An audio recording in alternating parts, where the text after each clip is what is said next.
Muy buenas noches y bienvenidos a Signo Pesos, la economía al alcance de su pantalla. Estos son los temas claves de hoy. El récord alcanzado por el Bitcoin. La criptomoneda más popular se cotizó hoy por encima de los $20.700 la unidad. ¿Qué hay detrás de esta tremenda e histórica valorización y qué tan sostenible será en el tiempo? Despejaremos las dudas con Alejandro Beltrán, un experto en esta materia. Hogares siguen muy golpeados. 3 de cada 4 familias siguen muy afectadas económicamente por la pandemia. Muchas temen que empezarán a incumplir el pago de sus obligaciones. Tenemos detalles del estudio realizado por la compañía TransUnion. Subieron los salarios pese a la pandemia. Una investigación de la Federación Colombiana de Gestión Humana encontró que a pesar de la crisis de este año, más de la mitad de las empresas sí subieron los sueldos de sus trabajadores. El presidente de esta federación nos contará los pormenores. Comenzamos esta emisión de Signo Pesos con esta, que es la cifra económica del día. $20.760 y corresponde a la cotización alcanzada hoy por el Bitcoin, la principal criptomoneda que se transa en el mundo. Supera por primera vez los $20.000. La cifra es un precio nunca antes alcanzado. En Colombia significaría que usted debe tener disponibles 71 millones de pesos aproximadamente para comprar tan solo un Bitcoin. Y para hablar precisamente de este hecho sin precedentes y de lo que significa este tipo de inversiones, le doy la bienvenida a Alejandro Beltrán. Él es el director y cofundador de Buda.com en Colombia, una empresa dedicada a asesorar en inversiones en criptomonedas. Alejandro, ¿cómo ha estado? Bienvenido, buenas noches, gracias por estar aquí en Signo Pesos. Muchas gracias, Víctor. Muy agradecido por la participación en el programa y un saludo a toda la audiencia. Alejandro, uno mira la relación cualquier moneda del mundo con el peso colombiano y uno dice, bueno, el dólar 3.400 pesos, el euro, no sé, 4.000 pesos, una de las monedas más fuertes que es la del Reino Unido, la libra esterlina, no sé si llega a los 5.000 pesos, pero una moneda que valga 70 millones de pesos, además siendo una moneda en la nube que todavía desconocemos, que no está muy regulada, ¿eso por qué se está presentando? Bueno, hay que partir de la base de la definición y las características de Bitcoin. Bitcoin es una forma de dinero digital descentralizado cuya cantidad es finita y está construida sobre un sistema que permite que partes que no confían o no se conocen entre sí puedan llegar a un consenso sobre la existencia y evolución de una serie de factores contenidos en esa misma red de pagos. Al ser descentralizada la gente y la cantidad es finita, es decir, es un activo escaso, la gente ve en Bitcoin una forma de refugio en momentos en donde la coyuntura económica global está pasando por momentos difíciles. Más que ser una moneda o tener las características propias de una moneda, tiene las características del dinero en general, entendiendo las 3 funciones que son un acuerdo social de intercambio, cumple con funciones de unidad de cuenta, ya que es hasta 100 millones de unidades divisibles un Bitcoin, y tiene funciones de reserva de valor, que es para lo que lo están utilizando la gran mayoría de los inversionistas, tanto tradicionales como no tradicionales. Entonces, el crecimiento vertiginoso, si bien también hace parte de una maduración, porque el Bitcoin lleva 11 años frente a las monedas o frente a otro tipo de commodities como el oro o los bonos, que llevan muchísimos años transándose. En efecto, pues este vertiginoso crecimiento responde a todo este ecosistema de Internet y a toda la digitalización de economía que están viendo en Bitcoin una forma transparente y descentralizada de desligarse un poco de los sistemas tradicionales ante la incertidumbre de los mercados. Alejandro, ¿quiénes están comprando Bitcoin últimamente? Porque seguramente hay alguien metiéndole plata y eso ha hecho que suba, se dispare el precio. ¿Y por qué cada día? ¿Qué están viendo? ¿Por qué confían más en esta criptomoneda? ¿Qué están viendo que el resto del mundo no está viendo?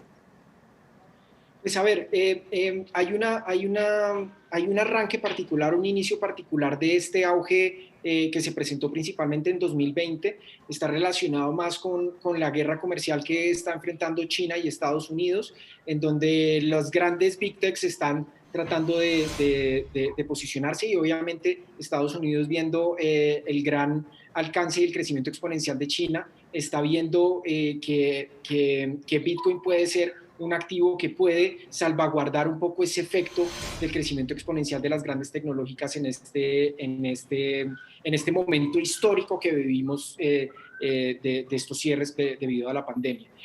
Bitcoin durante muchos años ha reflejado una correlación negativa frente a los mercados, entendiendo que cuando los mercados están en incertidumbre, están bajando, Bitcoin se ha convertido, no me atrevería a decir en un activo refugio en toda su expresión, porque también hace falta un poco unos componentes mayores de liquidez, pero los grandes inversionistas institucionales están viendo una correlación que favorece a sus portafolios, y hemos visto también fenómenos globales alrededor de la regulación y de la adopción de las criptomonedas en el sistema tradicional, entendiendo, por ejemplo, que un tribunal en Washington declara a Bitcoin como dinero electrónico bajo la ley de transferencias de dinero, los bancos en Estados Unidos ya pueden custodiar criptomonedas, la Comisión Europea ya está comenzando a adoptar regulación. Aquí en Colombia ya comienza el proyecto piloto de la Superintendencia Financiera bajo un ambiente controlado con entidades, es decir, el sistema tradicional se está adoptando a estas nuevas formas de dinero digital descentralizado, y pues Bitcoin es el principal referente, y a eso un poco responde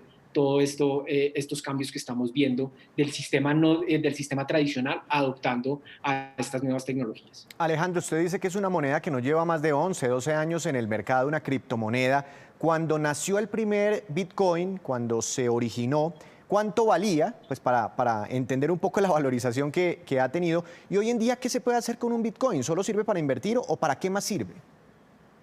Bueno, hay que partir de un primer nacimiento. Se publica un paper en Internet el 31 de octubre de 2008 proponiendo un sistema electrónico persona a persona, un sistema de dinero electrónico que permita transferir dinero entre personas sin un intermediario. Luego aparece la primera estructura, el primer procesamiento de la red, que es el bloque Génesis, que nace el 3 de enero de 2009, y se dice que la primera transacción se hizo alrededor de 10 centavos de dólar por un Bitcoin. De ahí, el Bitcoin ha trascendido un poco más hacia la reserva de valor, es decir, se está convirtiendo en un activo muy similar al oro en cuanto a esta posición de commodity de reserva. Sin embargo, hay que ver que el auge de las criptomonedas ha trascendido tanto los mercados de remesas como el e-commerce global, entendiendo que a nivel local, si bien el e-commerce funciona, a nivel global pues requieres de un sistema de crédito como es la tarjeta de crédito, y tan solo el 30% de la población puede acceder. Entonces se están encontrando en Bitcoin esos mecanismos para poder hacer compras digitales, por ejemplo en Amazon, por ejemplo comprar licencias en Microsoft, y a nivel local se ha dado todo un fenómeno alrededor de Bitcoin o las criptomonedas como sistemas de pago en la región también, como en los casos de Venezuela, como en los casos de Argentina, Brasil y Chile. Pues ya hay sistemas en donde ya inclusive, por lo menos acá en Colombia, puedes comprar en establecimientos de comercio tales como bares, algunos restaurantes,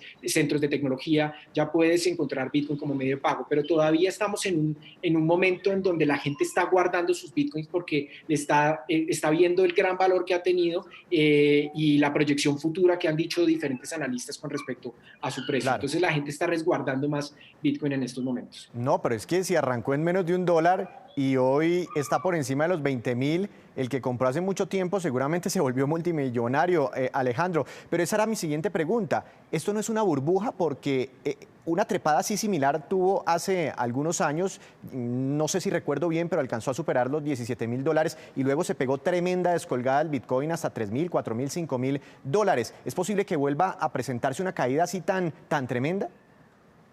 Creo que estamos en dos situaciones, son dos tiempos totalmente distintos. 2017, cuyo máximo fue alrededor de $19.860.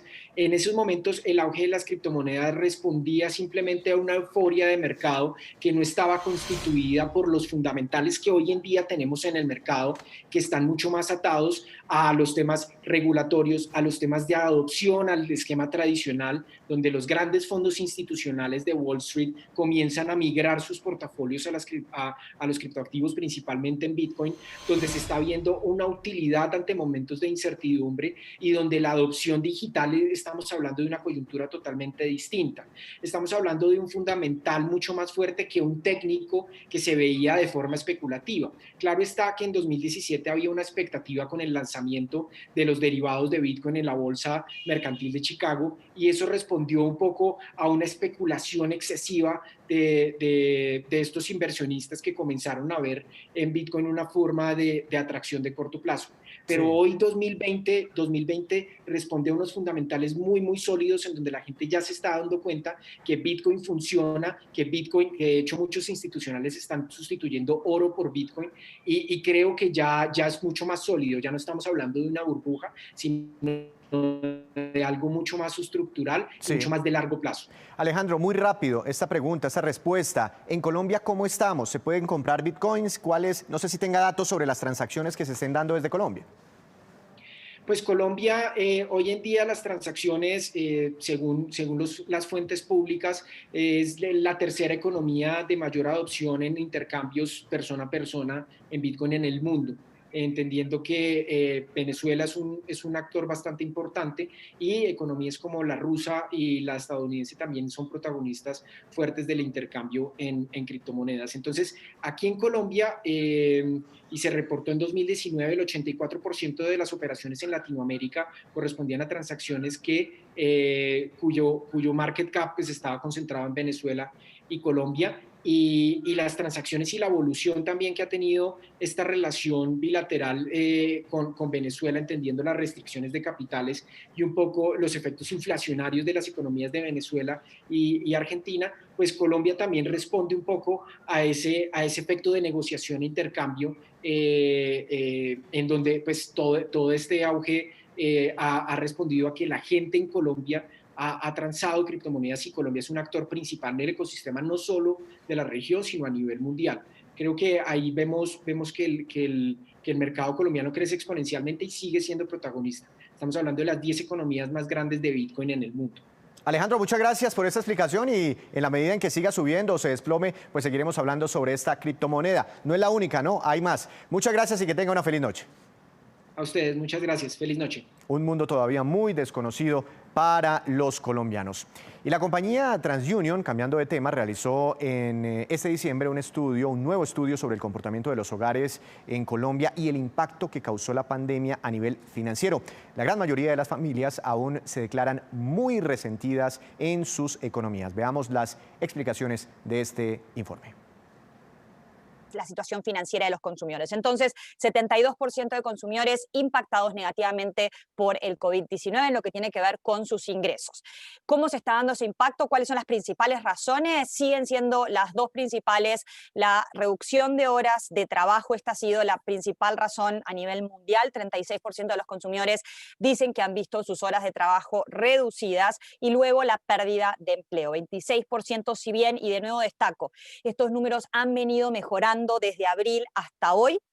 Todo esto va a estar en muchísimo más detalle cuando saquemos el informe de diciembre. Claramente este número sigue mejorando con respecto a abril, pero sigue siendo bastante alto de todas maneras. De todos estos consumidores impactados, el 87% de los consumidores está preocupado por el pago de obligaciones, una consecuencia natural de una disminución tan fuerte que han tenido los consumidores en sus ingresos. E incluso más importante es que el 38%, casi el 40% de estos consumidores creen que no van a poder llegar a fin de mes, es decir, van a tener problemas para pagar esas obligaciones que se avecinan en menos de 4 semanas. Entonces, aquí de nuevo destacar esa vulnerabilidad que todavía seguimos viendo, esos indicadores de vulnerabilidad en los grandes porcentajes que estamos viendo los altos porcentajes, perdón, de consumidores impactados, de consumidores que han visto esas horas de trabajo reducidas, pérdida de empleo, preocupación por pago de obligaciones y por último destacar el monto en el que los consumidores creen que se van a quedar cortos a la hora de pagar obligaciones, que es aproximadamente en promedio 840.000 pesos colombianos. De nuevo, un número que ha venido bajando en los últimos meses, sin embargo, sigue siendo una cifra bastante alta cuando uno la compara con, por ejemplo, un salario mínimo en Colombia. Y los comerciantes colombianos tuvieron un mucho mejor balance de ventas durante el pasado mes de noviembre gracias a las fechas especiales de descuentos que hubo en ese mes. Incluso se superaron las ventas de un año atrás. Aunque muchos son optimistas, siguen las preocupaciones sobre lo esperado para el 2021. La bitácora del mes de diciembre nos arroja unos resultados muy promisorios en términos de mejoramiento de las ventas en el mes de noviembre. En efecto, el porcentaje de mejoramiento de los empresarios se incrementó al 24% durante este mes respecto al 21% del mes de octubre, e igualmente el decrecimiento de las ventas, que fue para el 39%, había sido anteriormente para el 41%. Por otra parte, la bitácora está arrojando resultados importantes en los problemas de mayor preocupación de los empresarios, de los comerciantes, como quiera que son la situación de la economía y la incertidumbre hacia el 2021, la caída en las ventas durante todo el año y también la reforma tributaria y la inseguridad. Por su parte, se muestra un incremento muy fuerte en lo que es el crédito alrededor de los puntos de venta, el crédito final de consumidor, lo cual demuestra pues la dinámica que está adquiriendo la economía. Hacemos una breve pausa, pero cuando regresemos espere cuáles son los nuevos pronósticos de la CEPAL sobre las economías del continente, también sobre Colombia. Ya regresamos.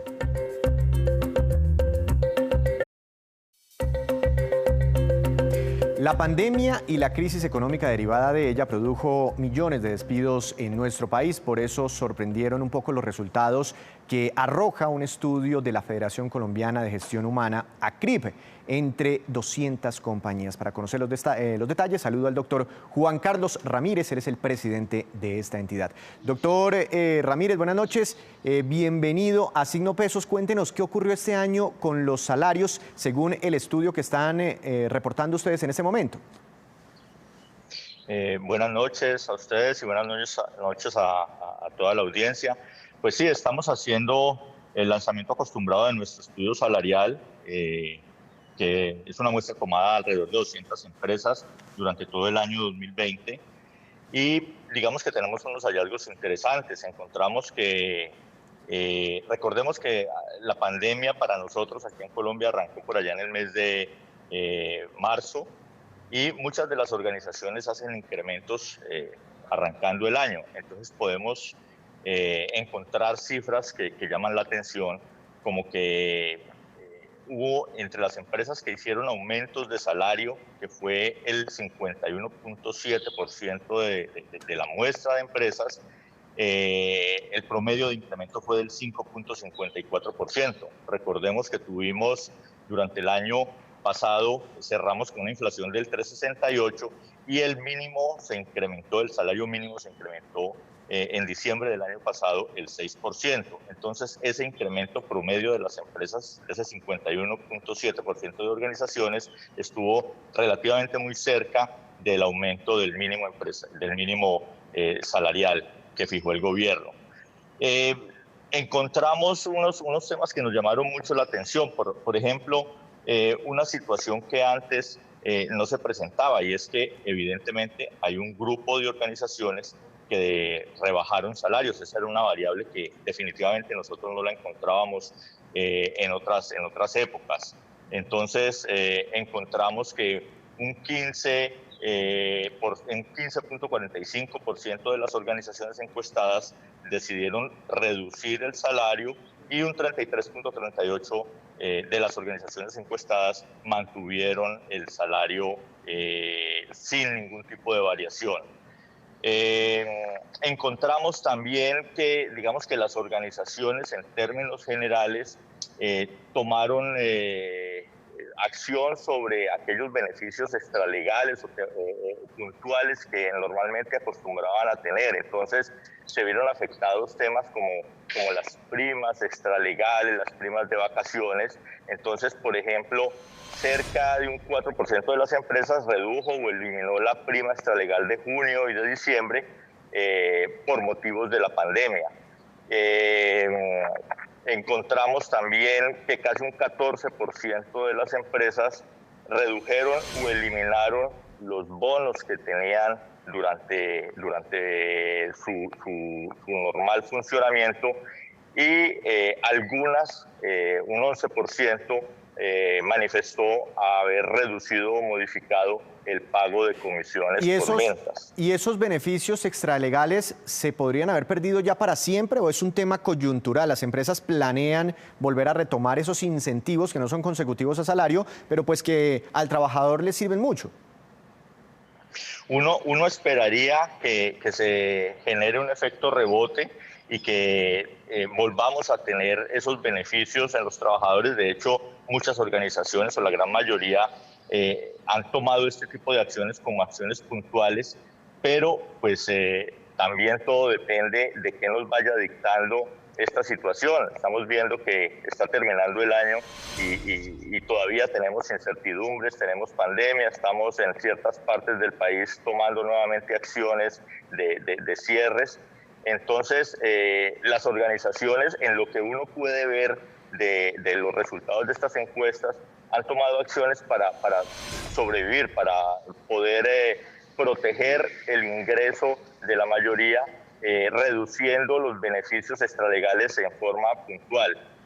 Yo creería que para el año que está entrando, difícilmente las organizaciones vayan a volver a su estatus normal, por lo menos aquellos sectores que se han visto mayormente afectados. Hay un grupo de empresas que definitivamente han salido beneficiados, pero la gran mayoría de organizaciones y del entorno económico pues ha tenido evidentes complicaciones y han tomado acciones para proteger los recursos y poder proteger el volumen mayoritario de empleo. Doctor Ramírez, el salario mínimo, ¿qué tan referente es para los demás salarios? Porque usted me comentaba que el mínimo este año, con base a lo que ocurrió el año pasado, subió un 6% y que los demás salarios, ¿sí?, superiores al mínimo, subieron un poquito por debajo, pero se aproximaron mucho. ¿Es que los empresarios dicen, uy, no nos podemos ir más del salario mínimo porque nos vemos afectados?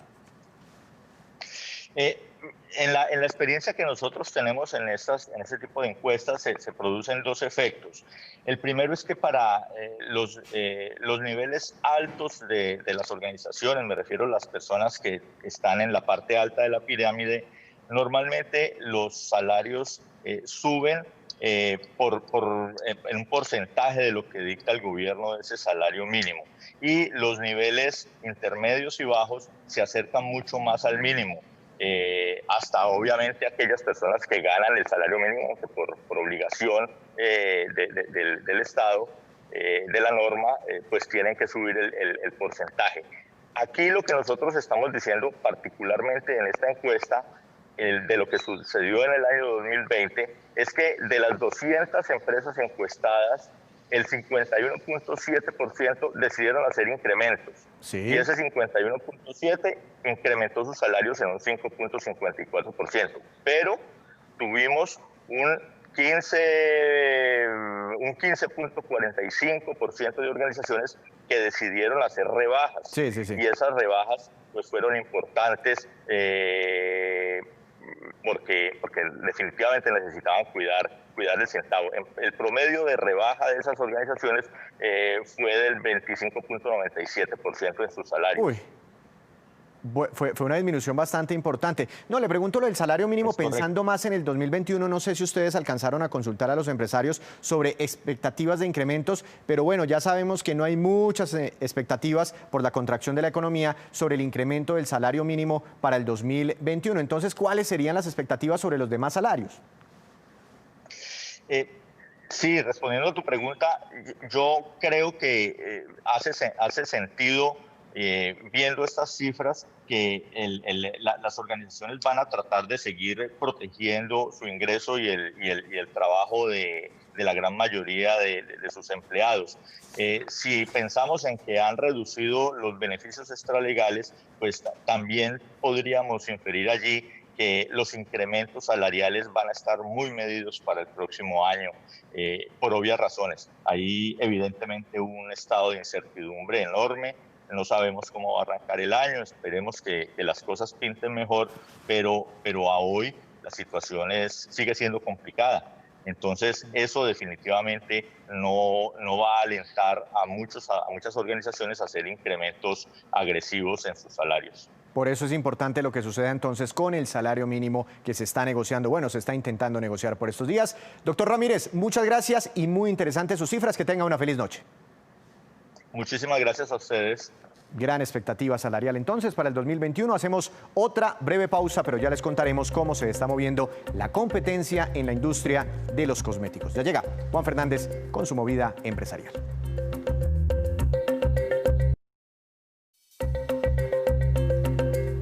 Regresamos a Signo Pesos con estos que son los indicadores económicos que usted siempre debe conocer antes de irse a dormir. La tasa representativa del mercado que regirá mañana es de 3.416 pesos con 21 centavos, cayó 6 pesos con 23 centavos el dólar. El petróleo de referencia Brent para Colombia subió 0,63%, superó los $51 por barril. El precio interno del café colombiano subió y quedó en promedio a 1.061.000 pesos por carga. El índice Colcap de la Bolsa de Valores de Colombia subió 0,96%. La acción más valorizada fue la de Construcciones El Cóndor, con una ganancia de 7,08%, y la acción que más cayó fue la de ISA, que tuvo un retroceso de 1,55%. Llega la hora de Juan Fernández, que como todas las noches nos trae su movida empresarial. Juan, ¿cuál es el tema para hoy? Bienvenido, gracias por estar aquí. Víctor, si hay un mercado competido es el de los cosméticos, un negocio que en el mundo mueve más de 650.000 millones de dólares cada año y que en Colombia supera los 3.200 millones de dólares. En ese mercado de la cosmética y la belleza, pues caben desde los perfumes hasta los productos de higiene. Pero en ese mismo mercado de productos tan poblado aparecen estrategias u opciones mejor para poder sobresalir, y con ello una tendencia que está haciendo que los consumidores apuntan a compañías que usan ingredientes o componentes naturales con algún tipo de valor como los que se encuentran en América Latina. Y cientos de esos ingredientes atados a la biodiversidad de la región se encuentran en Colombia o en regiones como el Amazonas, por ejemplo. Y es ahí donde hoy están buscando las empresas, desde los gigantes de la cosmética hasta emprendimientos con potencial. Ese negocio de cosméticos naturales ya vale, para que tenga una cifra, 35.000 millones de dólares. Uy, muy grande, tremenda cifra, Juan. ¿Y cuáles empresas sobresalen? ¿Hay compañías colombianas? Sí, Víctor, miren, en ese campo sobresalen cada vez o con más fuerza empresarias, y muchas de ellas colombianas. Mira el caso, por ejemplo, de Tata Harper, que con su línea de productos bionaturales se ha convertido en una de las empresarias más importantes en ese nicho. Parte de sus ingredientes vienen precisamente de América Latina y de Colombia específicamente, una variedad, por ejemplo, de azúcar sin refinar orgánica que sirve para exfoliar. Hoy tiene una compañía que vende más de 2.5 millones de unidades de productos que suman no menos de 70 millones de dólares al año. Es una de esas empresarias que ha sabido diferenciarse en ese mercado de la cosmética con esos productos de la región. Hay una lista de empresas de América Latina que han surgido con fuerza y que ha recopilado la escritora y también es periodista Mónica Mendel, y donde hay una que está por lanzarse y es también de la colombiana Giovanna Campaña y su marca Joaquina Belleza. La fórmula es la misma de la de otra docena de compañías que surgen en varios países, ingredientes botánicos de América Latina. Dice Mendel que la marca ha seleccionado las superfrutas más potentes de la región y las ha destilado en productos para el cuidado de la piel orientados a esos resultados. Son solo dos ejemplos que vemos en esta movida de hoy, Víctor, pero que marcan una tendencia en el futuro del negocio de la cosmética. Juan, muchas gracias. Lo esperamos mañana con más movidas empresariales. Y antes de despedirnos, los dejo con el siguiente dato. La CEPAL recalculó los pronósticos de caída en las economías de los países de la región. En el caso de Sudamérica, a los que peor les irá son, según la CEPAL, en su orden, Venezuela con una contracción del 30%, Perú 12,9% de caída en su economía, Argentina 10,5%, Ecuador 9%, Bolivia menos 8%, estamos hablando de contracciones económicas, y luego sigue Colombia con una contracción del 7%, ya que el pronóstico empeoró para nuestro país. Recordemos, la previsión anterior de la CEPAL sobre Colombia era de una contracción del 5,6%. A la economía que mejor le irá en Sudamérica, impresionante, será Paraguay, con un golpe apenas de 1,6% este año. Y así terminamos por hoy. Los esperamos mañana con una nueva emisión y con toda la información económica que usted necesita saber. Esto es Signo Pesos, la economía al alcance de su pantalla. Que tenga una feliz noche.